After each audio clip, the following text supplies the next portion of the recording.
é o Isa, e esse é mais um compilado de histórias do Reddit. Elas podem ser facilmente encontradas no r/creepyencounters, mas eu acho que eu vou colocá-las na descrição. Bem, sem enrolação, vamos lá. Em abril de 2019 fiz intercâmbio na América do Sul, uma viagem para a Amazônia com um grupo de amigos. Embora muitas coisas estranhas tenham acontecido, quero me concentrar em duas que foram particularmente importantes para a história. Na época eu tinha 18 anos, era alta, magra e branca de olhos azuis. Tô citando isso porque sempre me destaquei como turista. Eu era fluente em espanhol, o que me permitia conversar com os locais sem ser mal entendida. Nessa ela deu a entender que a gente fala espanhol, ou xenofóbico. O primeiro incidente ocorreu em nossa primeira noite na cidade de Letícia, na Colômbia. Estávamos todos hospedados em um hotel, tinha uma energia estranha e eu não estava me sentindo confortável, e muito menos os meus amigos.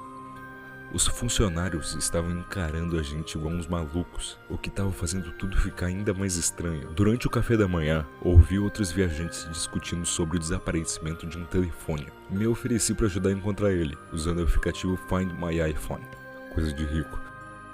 Conseguimos rastrear ele até uma parte incompleta da cidade. A polícia nos acompanhou até o local e encontramos a casa onde estava o telefone.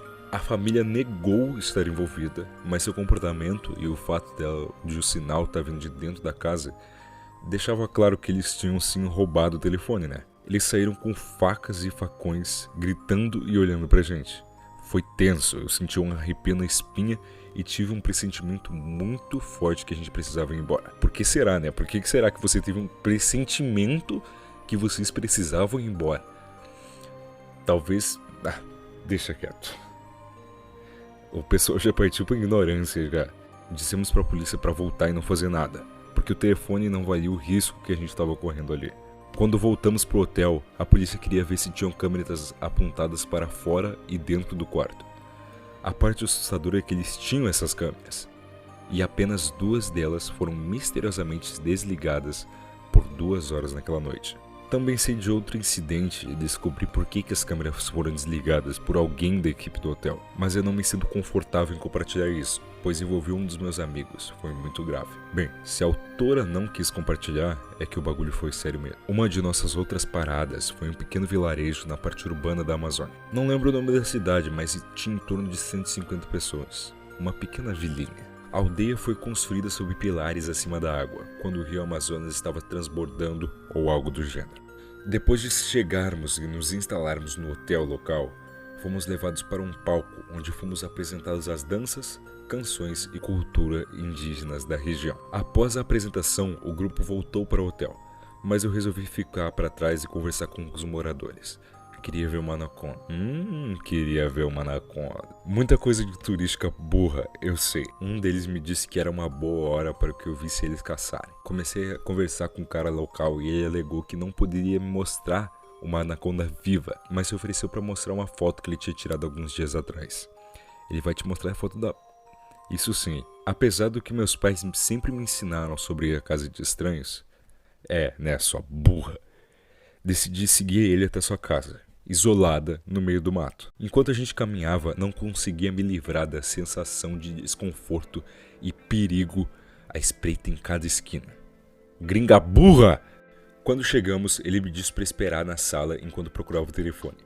Mas enquanto eu estava sozinha, na sala mal iluminada, meu instinto me dizia que algo estava errado. Bem, o que será que é? Talvez seguir um completo estranho pro meio do mato? Não sei o que pode estar errado mesmo. Eu não conseguia me livrar dessa sensação de que estava em grave perigo. Mulher, tu tava. Depois que parecia uma eternidade, ele voltou e disse que não conseguia encontrar o telefone. Ele disse pra voltar no dia seguinte. O que eu não duvido que essa gringa faria, né? Mas eu sabia que eu tinha que sair de lá o mais rápido possível. Agradeci e fui embora. Mas meu coração batia forte de medo e adrenalina. Quando voltei ao hotel, contei aos meus amigos o que havia acontecido. Eles ficaram horrorizados e não acreditaram que eu havia me colocado numa situação tão perigosa.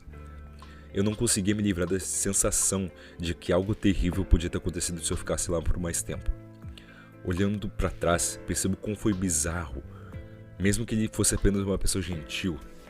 Não consigo me livrar da sensação de que algo muito ruim podia ter acontecido comigo. Me assusta pensar em como fui inocente, mesmo me considerando racional e às vezes até paranoica. Não dei os ouvidos aos meus instintos e me coloquei em perigo. Se colocou numa situação que, se tivesse acontecido algo, não teria nem tempo pra reação, mano. Não. Na verdade, eu não teria nem como reagir. Querem um conselho? Não sejam como essa mulher. Sou uma mulher, e na época que eu conheci o homem dessa história, eu tinha 20 anos, e ele tinha 58.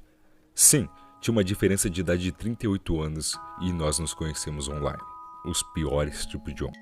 Eu estava na faculdade, e o meu colega de quarto na época me apoiou no início. Até que esse cara foi se tornando cada vez mais possessivo e controlador.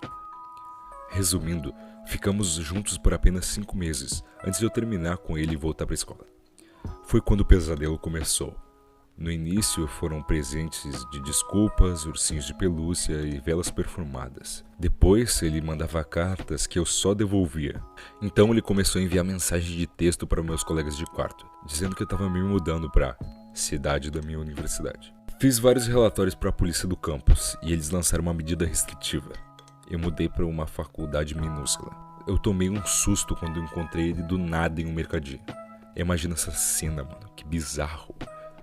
Do nada você simplesmente encontra teu stalker num mercado. Isso se ele não tava já perseguindo ela, mano. Só me lembro de fragmentos, mas ele me perseguiu por horas, enquanto eu me escondia de loja em loja. A polícia foi chamada e ele parou por aquele dia. Ele ficou em silêncio total por 1 ou 2 meses, até que eu comecei a receber telefonemas enigmáticos de um motel do outro lado da cidade. Depois e-mails dos seus filhos, entre aspas, dizendo que ele tinha não vivido, exceto que ele não tentou não viver. E na verdade, era ele o tempo todo enviando e-mail. Com o tempo, os e-mails foram se tornando cada vez mais ameaçadores e a polícia do campus me transferiu para um abrigo na área. Fiquei lá por uma semana antes de poder voltar para casa dos meus pais e frequentar a escola online por mais 2 semanas. Depois de mais ou menos 1 mês, recebi um pacote com alianças dentro. Alianças de casamento, ele estava me pedindo em casamento, junto com um ensaio de 10 páginas. Essa foi a gota d'água, e agora ele tá preso, até onde eu sei. Eu tô deixando de fora muitas coisas legais, mas sim, ele foi denunciado ao campus e à polícia local. Tenho 22 anos agora e essa é a primeira vez que eu tô realmente me abrindo pra isso na internet. Pra alguém que não mora comigo ou um familiar muito próximo. Ainda tem que aparecer na sentença daqui a uma semana. E eu tô tão assustada quanto na primeira vez que eu fui ao tribunal. Eu daria qualquer coisa pra saber que não sou louca. Que tudo isso não foi minha culpa, mas é tão difícil falar sobre isso com outras pessoas.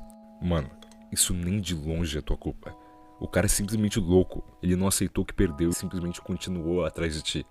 Como a maioria dos homens, até aqui no Brasil, né? Ainda bem que esse cara tá preso agora. Em 3 de junho de 2016, eu fui em um evento de mídias sociais. Eu era uma influencer do Instagram e o evento era um torneio de golfe. Postei nas redes sociais pedindo para que meus seguidores viessem, então quando esse cara apareceu, eu não me surpreendi. Claro, os ingressos custavam $250, mas por algum motivo eu não liguei os pontos. Legítima coisa de gente rica, né? Golfe e ingresso caro demais. Foi um evento de bebida também, e ele apareceu pelo menos um pouco bêbado, mas estava se divertindo. Ele também era um modelo do Instagram que eu conheci online. Ele me convidou para sair depois da festa e eu era mãe solteira, então alguém tinha que ficar cuidando da minha filha, que nesse caso foram meus pais. Logo depois disso, eu aceitei sair com ele. Saímos no encontro em um bar e pegamos comida. Ele era um homem bonito, mas principalmente charmoso pra caramba. Tomamos uma cerveja e depois no carro, ele me ofereceu uma verde. Depois tá julgando quem usa no Insta, né? Tô vendo isso. Eu raramente fumo, mas acabei aceitando.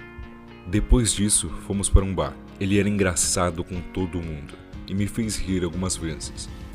Em seguida, fomos para uma loja de bebidas para comprar mais álcool e depois fomos para a casa dele.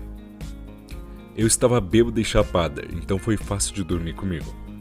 Ele tinha um beliche e eu me lembro dele estar por cima e não estar sendo nada gentil e principalmente agressivo. Eu não falei pra ele parar por medo. Ele que tinha dirigido e meu carro ainda estava no local do torneio de golfe. E a gente estava longe demais para eu chamar um Uber até meu carro. Na manhã seguinte fui ao banheiro e depois notei um longo cano saindo do vaso depois que eu dei descarga. Ele saiu bravo porque aquela água era para regar a verde que ele e seu colega de quarto estavam cultivando. Eu não sabia e estava muito bêbada ainda para entender. Eu me desculpei profundamente e ainda estava com medo. Descemos as escadas e olhei para as paredes pela primeira vez. A decoração era inteiramente feita de facas e armas. Por toda a casa, não só nas paredes. Esperei que ele tomasse café da manhã e me levasse de volta para o meu carro, tentando não demonstrar que eu estava em pânico. No carro, eu sabia que eu precisava de uma desculpa que não deixasse ele bravo. Eu disse a ele que me diverti muito e estava muito chateada, porque gosto muito dele. Mas o pai do meu filho faleceu quando ele tinha 1 ano, o que é verdade. E eu não posso deixar o conselho tutelar levar ele, porque eu tô perto de alguém que cultiva algo ilegal. Eu disse a ele que não me importava com a verde e que não queria que ele mudasse. A gente ficou uma última vez quando ele me deixou no meu carro. Eu tava tremendo enquanto dirigia por causa da experiência. E no exato dia seguinte que ele me deixou em casa, ele conheceu uma garota que era uma mini eu, de 18 anos. Ele namorou ela por 3 semanas, até que ela deu um chute na bunda dele.